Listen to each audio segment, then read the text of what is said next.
folks, man? This is Monk, and we are back with another From the Canopy Film Show. And I'm joined as always with my co-host. We got Cornelius, aka Evil Corny.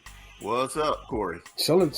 And this is a show where we talk about film by way of news, trailers, and reviews. And to be honest, I don't have anything in the first two categories, especially the second category. That's usually up to Bobby Blockbuster, but he's out of town. You know, I will say this. So we're going to go straight into it. Me and Cornelius do have some films we've seen, and we're going to tell you what we think about them. I'm going to start with, I guess, the lesser of the two that I think, even though I think they were both mediocre. But we got the film The Man from Toronto, and it's the latest kind of buddy style action film. So in this story, we've got a New York City screw up named Teddy is mistaken for the man from Toronto, who is kind of a brutal, merciless enforcer for hire. And I guess they both end up in the same Airbnb, and then there's a mix-up, and then antics ensue. So basically, in this film, we do have Kevin Hart, Woody Harrelson, Kaylee Cuoco, Pearson Fode, Jasmine Matthews, Layla Lauren, and Ella Barkin. So essentially, Kevin Hart is being mistaken for a guy that clearly he's not. It's like a case of mistaken identity or trading places. They think he's, like I said, this crazy enforcer, but he's just, a regular guy selling some kind of workout plan like Tae Bo or something, like some weird boxing thing. But he gets in and he kind of realizes that he's involved with gangsters, which is a little bit funny. And he tries to, go along with it, like I'm tough, yeah, we bad, like Pryor and Stir Crazy, yeah, Gene Wilder and Stir Crazy. So they just kind of, playing along. We bad, we tough, he's doing that. And I don't know, the thing that I thought about this film, I thought it was just okay. There's not much really here that's going to make you go back and rewatch it. And it's kind of sad because the cast is stacked.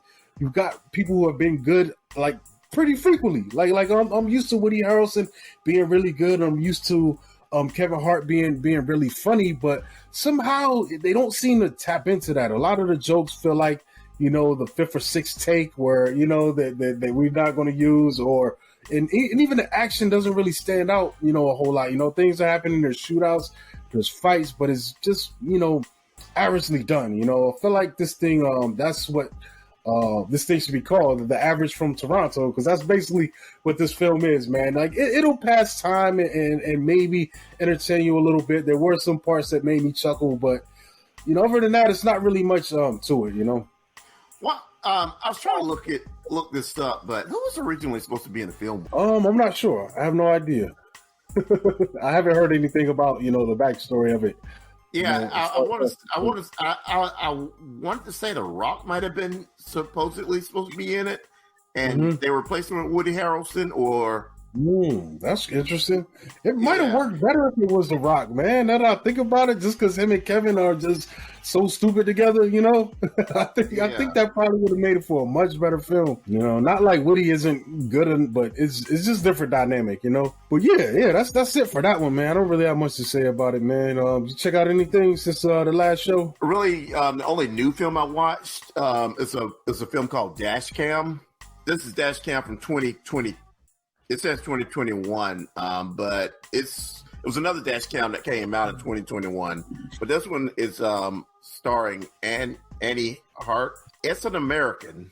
First, one of the things you find out about her in the first 5 minutes of it, and this is like first point, point of view or whatever. But she's using a Dashcam or webcam, and you see people pretty much talking because she's doing like a stream.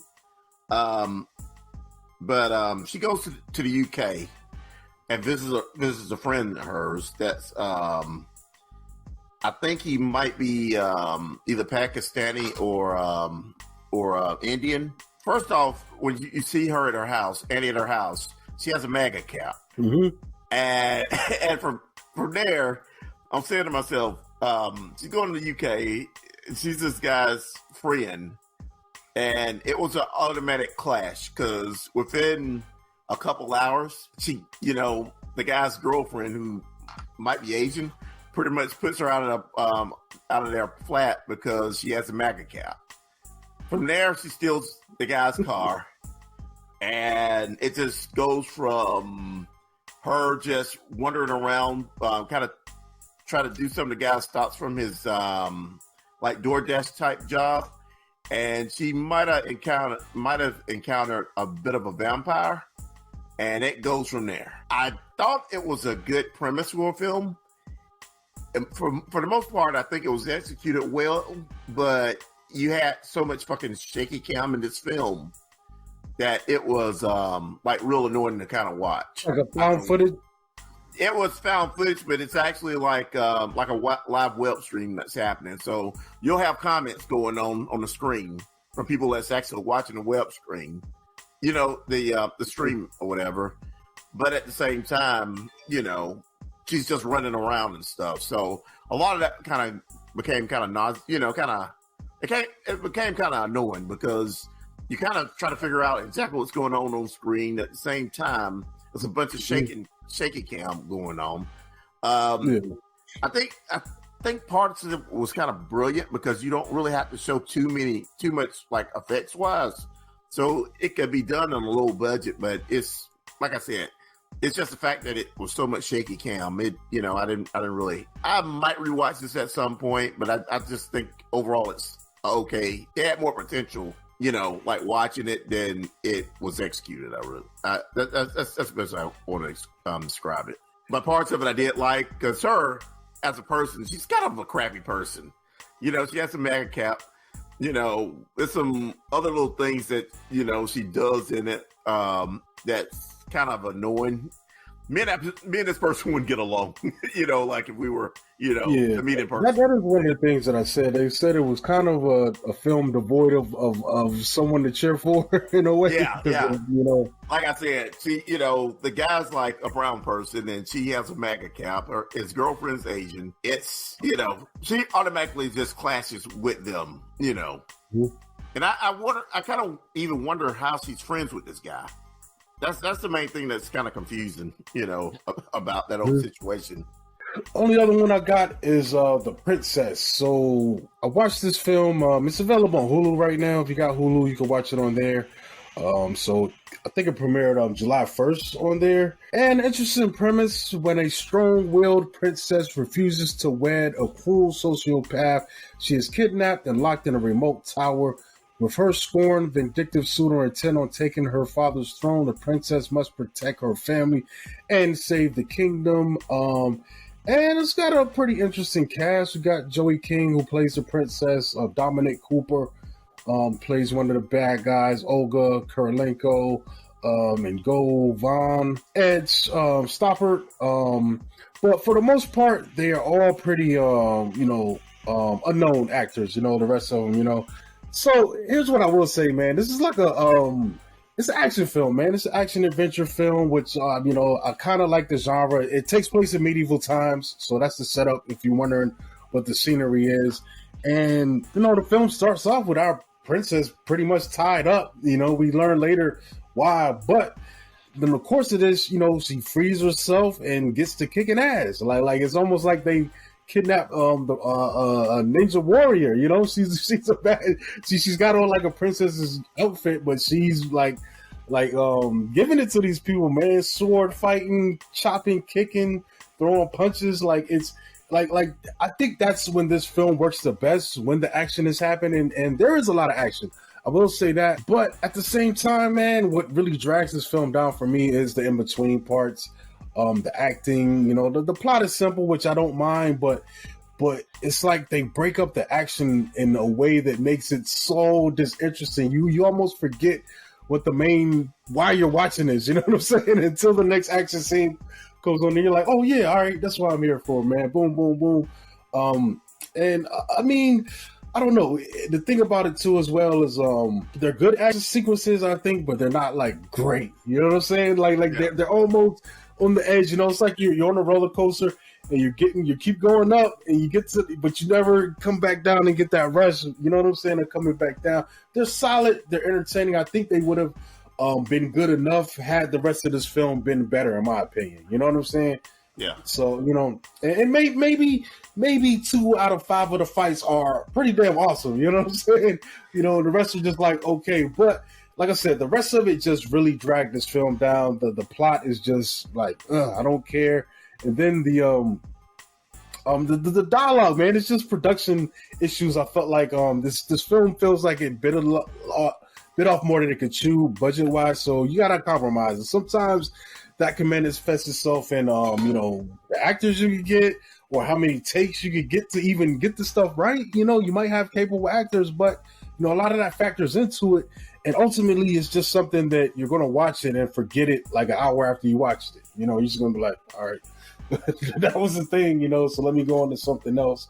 But I mean, if you already got Hulu, it's a free movie, I would say at least watch it for the action scenes, because I gotta give her props, man. Joey King does a great job as the princess in this. It's a film that's presented in a hard way. Like, everyone's hard. Even her, to an extent, the way she's fighting back, like they all do the hardest, most cruel thing. You know what I'm saying? So that's what you're getting. It has a lot of attitude. It has a lot of grit, and that might be enough for some people. You know what I'm saying? But but ultimately, I just thought it was average.